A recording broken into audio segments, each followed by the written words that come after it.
Muito bem, pessoal, vamos retomar nosso tema agora. Vamos conversar sobre esta outra modalidade de intervenção de terceiro, focando naquilo que alterou, denominada denunciação da lide. E começo aqui pela leitura do dispositivo. É admissível a denunciação da lide promovida por qualquer das partes. Como era a redação, ou como é a redação do artigo 70, corresponde ao 70 do CPC de 73. Bem, o 70 diz o seguinte: a denunciação da lide é obrigatória, mas a doutrina sempre entendeu que não era obrigatória, a não ser num detalhe ou outro, e mesmo assim parte da doutrina e da jurisprudência. Aqui foi colocado nos devidos termos. É admissível, ou seja, é facultativo, pode fazer a denunciação da lide. Essa denunciação da lide é feita pelo autor ou pelo réu. O autor vai propor uma demanda e pensa o seguinte: eu posso perder essa demanda. Então eu já ajuizo a demanda, mas faço a denunciação, a anunciação, a comunicação da lide a um terceiro. Desta forma, eu, por exemplo, compro um imóvel, chego lá no imóvel e ele está ocupado.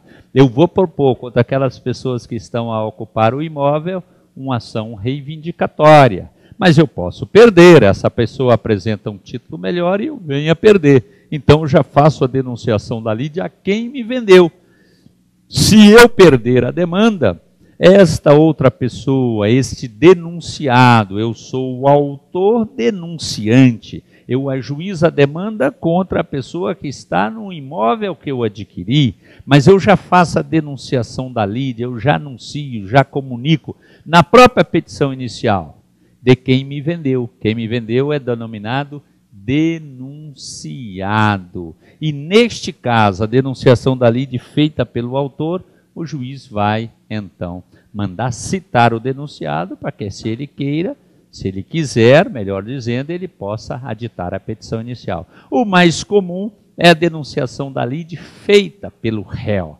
Então, ajuiza uma ação contra o réu vai se defender, e na própria peça contestatória, num tópico da peça contestatória, ele faz a denunciação da lide, dizendo mais ou menos o seguinte: essa demanda foi ajuizada contra mim. Se eu perder essa demanda, eu quero que você, denunciado, venha a me ressarcir desta forma. E aqui mostra as hipóteses em que a denunciação é admitida, é admissível a denunciação da lide, promovida por qualquer das partes, ao alienante imediato no processo relativo à coisa, cujo domínio foi transferido ao denunciante, a fim de que possa exercer os direitos da evicção. Houve algumas alterações de redação, mas meras alterações. Aqui não, aqui mudou substancialmente, não é mais obrigatória. Mas muito bem, pessoal, a hipótese é o seguinte: é admissível a denunciação da lide no processo relativo à coisa cujo domínio foi transferido ao denunciante. Então, está aqui essa parte que adquiriu, vamos pôr essa senhora aqui, ela adquiriu um imóvel e está lá na posse do imóvel, exercendo a posse, e ela então recebe uma ação nas costas. Pode ser uma possessória, uma reivindicatória. Isso que eu estou falando é mero exemplo, não precisa ser nesse caso. E então o que ocorre, hein? Ela foi transferida à denunciante, a fim de que possa exercer os direitos que da evicção lhe resulta. Ela vai fazer a denunciação da lide a quem vendeu a ela, esse aqui vendeu a essa pessoa.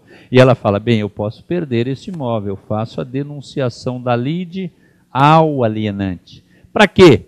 Para que ela possa exercer os direitos que a da evicção lhe resulta. Nos contratos de compra e venda onerosos, isso é do Código Civil, a parte responde pela evicção. Evicção é a perda da coisa em razão de uma decisão judicial ou de uma decisão administrativa.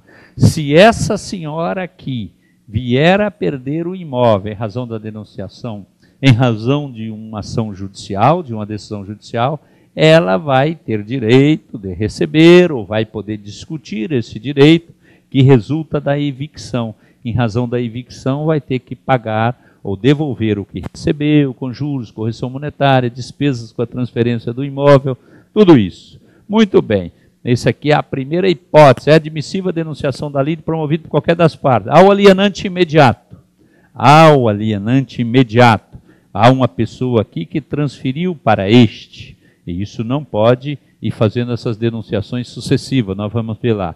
Aquele que estiver pela lei ou pelo contrato, que estiver obrigado pela lei ou pelo contrato a indenizar em ação regressiva o prejuízo do que for vencido no processo.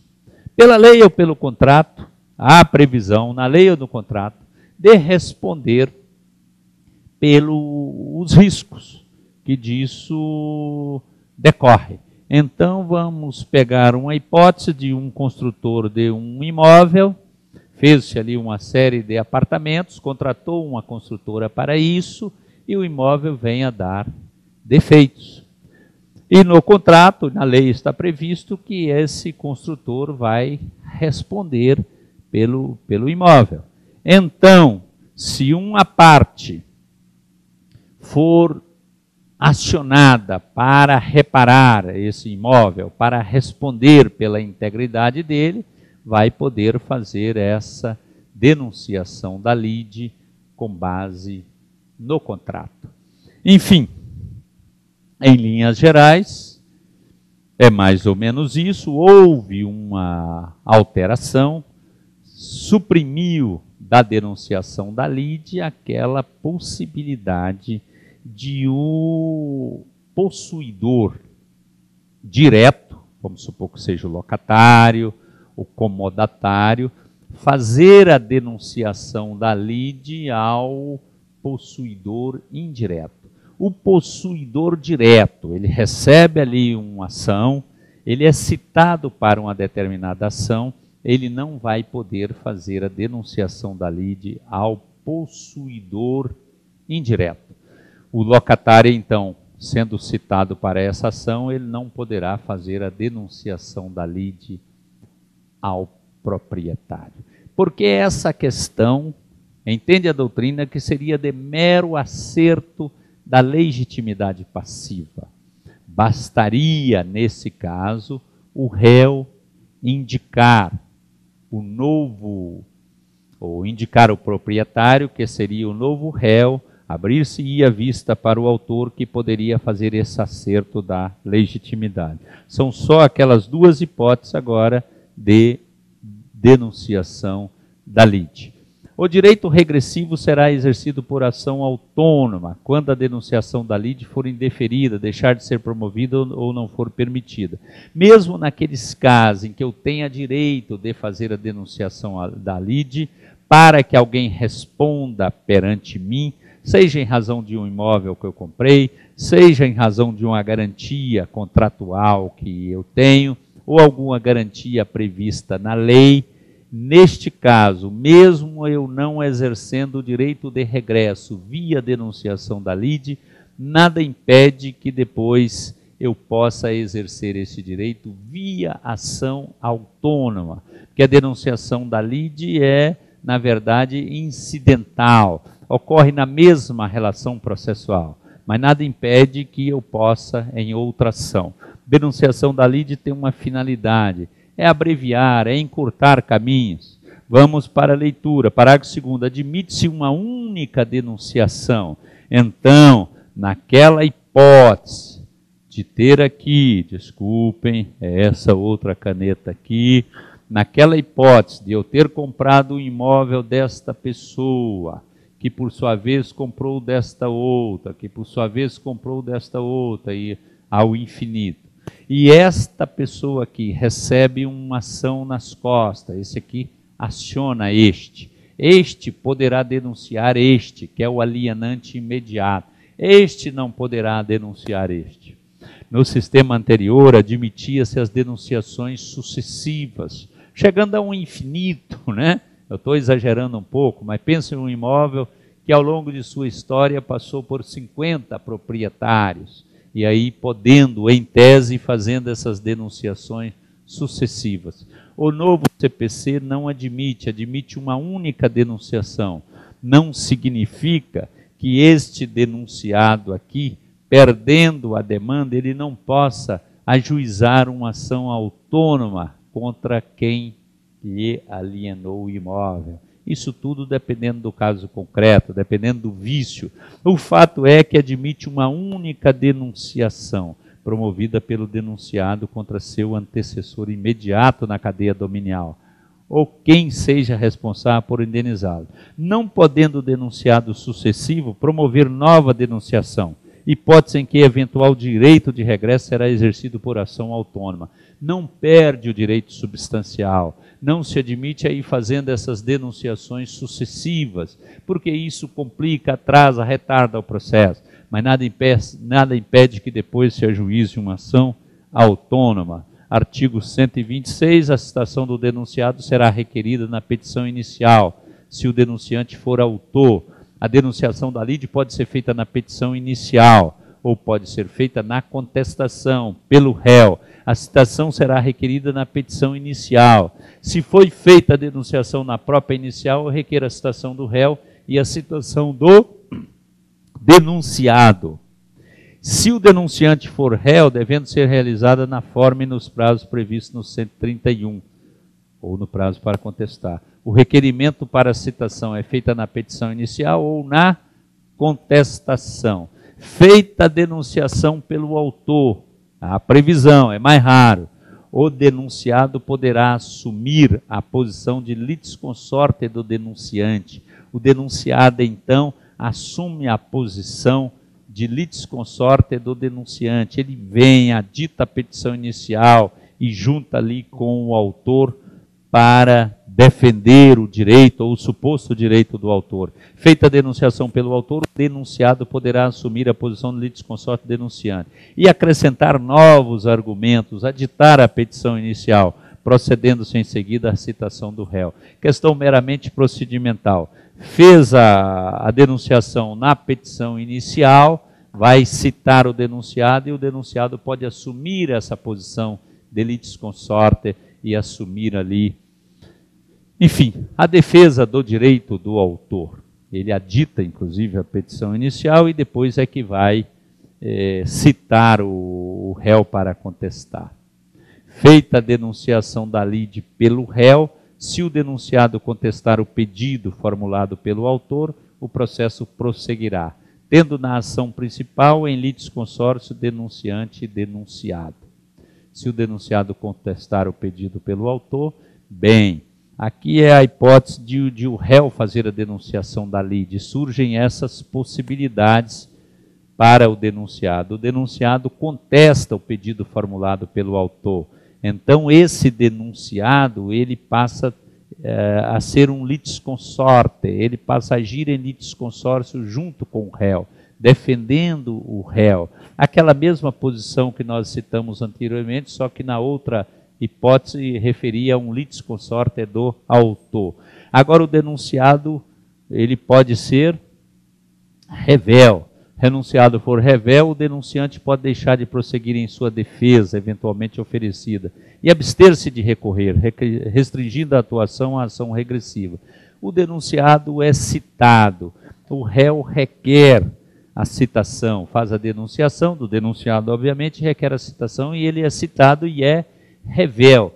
Nessa hipótese, pode o denunciante, que é réu na demanda, não prosseguir na sua defesa. Ele fala, ó, eu vou ganhar esse direito aí contra o denunciado.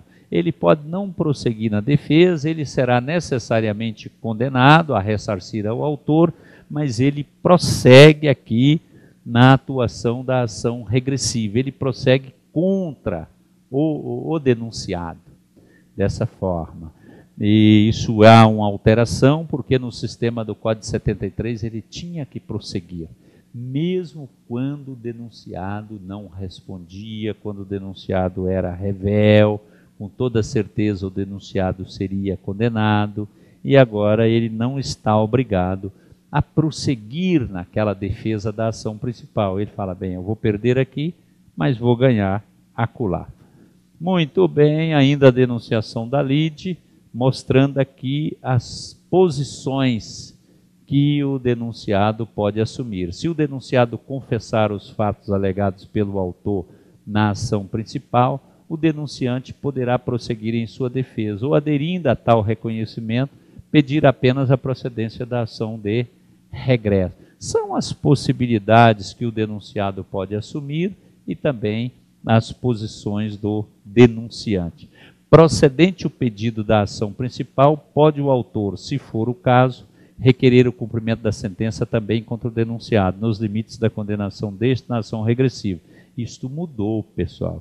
O que fazia? Se o autor ganhava a demanda, era indispensável que o réu pagasse ao autor e esse réu depois cobrasse do denunciado, se a denunciação da lide tivesse sido julgada procedente.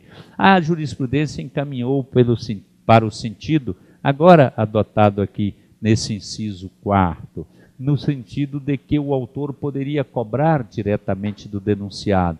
Pense na hipótese de alguém abaroar meu veículo, eu ingresso então contra essa pessoa, contra o autor do fato, do abaroamento, e esta pessoa faz a denunciação da lide a uma seguradora. Eu teria, numa visão mais antiga, que ingressar em juízo contra quem me causou o dano. Isso ainda é assim. Esse alguém fazia a denunciação da lide. E eu ganhando a demanda, eu teria que cobrar do réu somente, não da seguradora. Na jurisprudência evoluiu no sentido de que o autor possa cobrar diretamente do denunciado, diretamente da seguradora, no meu exemplo. E aqui a lei está autorizando a cobrar dos dois, do réu e da seguradora. Há aí uma responsabilidade solidária, pode cobrar dos dois. Essa é uma grande alteração. Ainda a denunciação da lide. Se o denunciante for vencido na ação principal, denunciante, pode ser o réu ou o autor, o juiz passará ao julgamento da denunciação da lide. O julgamento da denunciação da lide, essa lide instaurada pelo, vamos pegar a posição de réu que fez a denunciação, a lide instaurada entre réu e o denunciado. Essa é uma demanda condicionada, ela só será julgada nesta hipótese se o réu for condenado.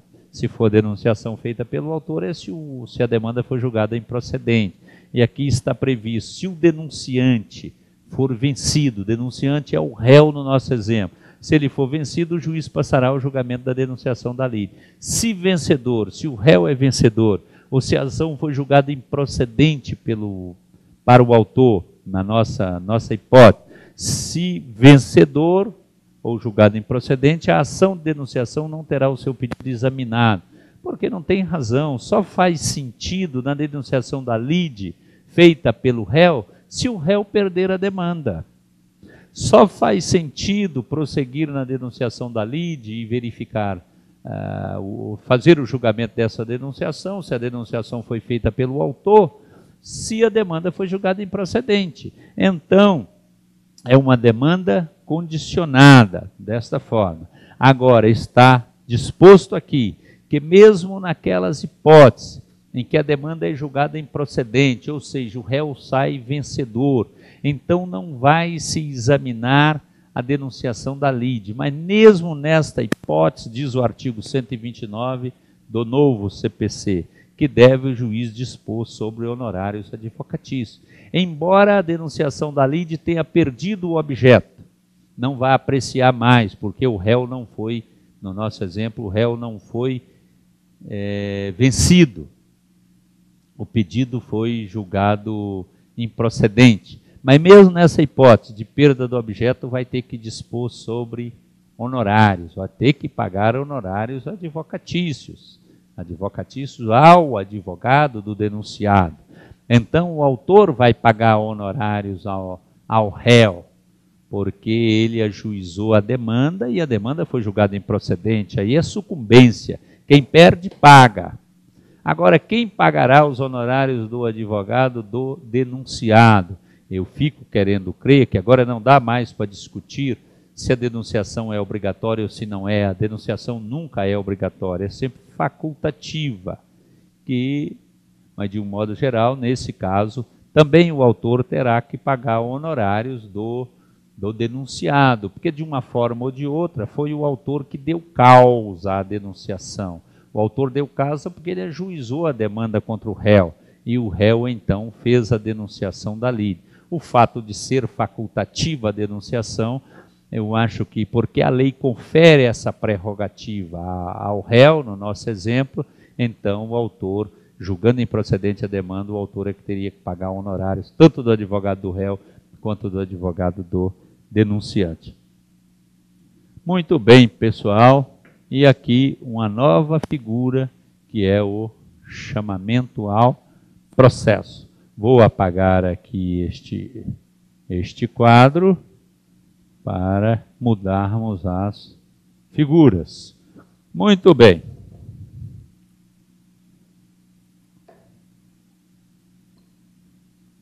Estamos falando de intervenção de terceiro. Falamos da assistência, que é uma provocação não, é uma intervenção espontânea. Eu compareço e quero ser assistente, ninguém chama assistente. Falamos da denunciação da lide, que é uma intervenção provocada, ou o autor ou o réu provoca para que aquele terceiro integre a lide, é uma intervenção incidental, para que, se for o caso, responda em ação regressiva, é uma verdadeira ação regressiva. E agora nós temos a figura do chamamento ao processo, que também é uma intervenção provocada, diferentemente da denunciação da lide, que pode ser formulada a denunciação pelo autor ou pelo réu. Aqui é só o réu, o chamamento é só o réu. E parecida com a denunciação da lide, mas só o réu pode, nas hipóteses também previstas na lei. Quais as hipóteses? É o chamamento do processo requerido pelo réu do afiançado. E chama o afiançado na ação em que o fiador for réu. Eu vou pegar aqui a hipótese, então vamos fazer o chamamento do processo, o chamamento ao processo requerido pelo réu. Então nós temos aqui a figura de um afiançado. Suponhamos que seja um contrato de locação, e esse é o locatário, é o afiançado, e ele tem aqui dois fiadores, o fiador 1 e o fiador 2. A hipótese aqui é de chamar o afiançado na ação em que o fiador for réu. No contrato de locação, de um modo geral, a cláusula de solidariedade entre o afiançado, que é o locatário, e os fiadores. O locatário é o afiançado. Então, em razão disso, de um modo geral, o locador ajuiza a ação aqui contra um dos fiadores, este ou esse. E a hipótese é esta: o fiador, sendo réu na demanda, ele poderá fazer o chamamento, o processo do afiançado. Para que isso? Isso tudo é economia processual. O afiançado poderia falar: não, vamos prosseguir até o final, se eu perder a demanda, eu terei que pagar ao locador, mas depois eu cobro do afiançado, no caso, o locatário.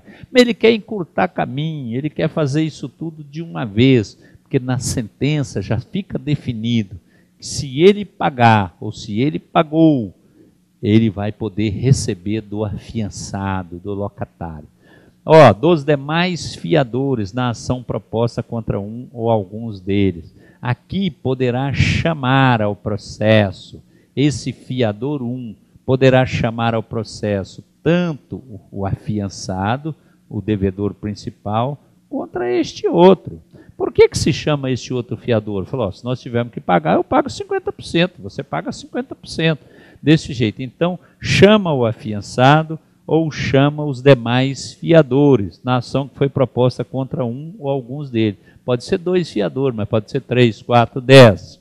Dos demais devedores solidários, quanto o credor exigir de um ou de alguns o pagamento da dívida comum, suponhamos que sejam 3 devedores solidários, eles devem para um determinado banco. Esse banco escolhe só o devedor 2. Esse devedor 2 chama ao processo o devedor 1 e chama ao processo o devedor 3. Para quê? Para que, em sendo condenados a pagar, que se defina na própria sentença os limites de cada um. Se nada tiver disposto no título, cada um pagará 1/3 da dívida. Muito bem. Em linhas gerais, é o chamamento ao processo, é a intervenção de terceiro, em razão da qual, ou por meio da qual, se chama o afiançado, ou chama os demais fiadores, chama o afiançado, os demais fiadores, ou os devedores solidários. E aqui vem a questão procedimental. A citação daqueles que devam figurar em litisconsórcio passivo será requerida pelo réu na contestação e deve ser promovida no prazo de 30 dias sob pena de ser tornado sem efeito. O que está falando aqui, que aqui no caso do afiançado chamou o devedor principal, ele vai ter que ser citado para figurar no processo. E nesse caso dos devedores aqui, vai chamar esses outros que vão figurar como litisconsortes passivos. E tem aí o prazo de 30 dias, se o chamado residir em outra comarca, o prazo em vez de 30 passa a ser de 60. Houve pequenas alterações aqui, principalmente nesta questão do prazo. A sentença de procedência valerá como título executivo em favor do réu que satisfizer a dívida, a fim de que possa exigi-la por inteiro do devedor principal, de cada um dos codevedores a sua cota, na proporção que lhes tocar. Nós já falamos isso.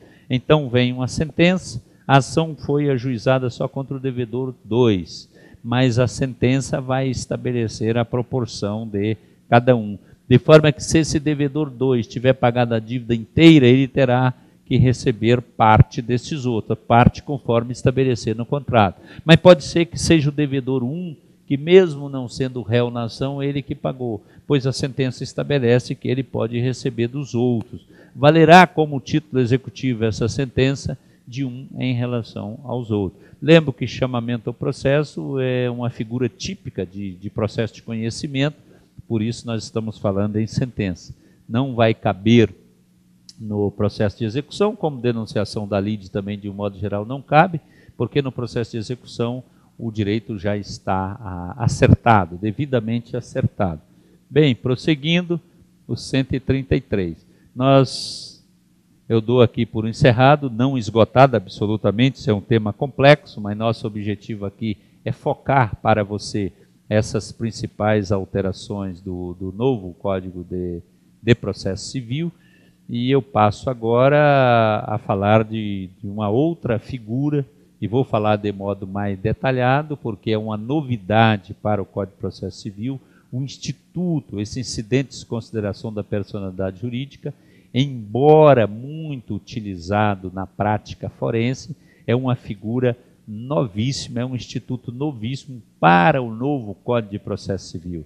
Diferentemente das intervenções de terceiros, este é um instituto mais recente. Então, nós falamos da assistência, falamos da denunciação da lide e falamos do chamamento ao processo. Por que não falamos da nomeação autoria? Porque ele desapareceu, ela desapareceu. E a oposição, nós ainda vamos falar para frente, não se trata mais de intervenção de terceiro, mas sim de um procedimento especial. Vamos falar então de desconsideração, do incidente de desconsideração da personalidade jurídica, mas no próximo bloco, até daqui a pouco.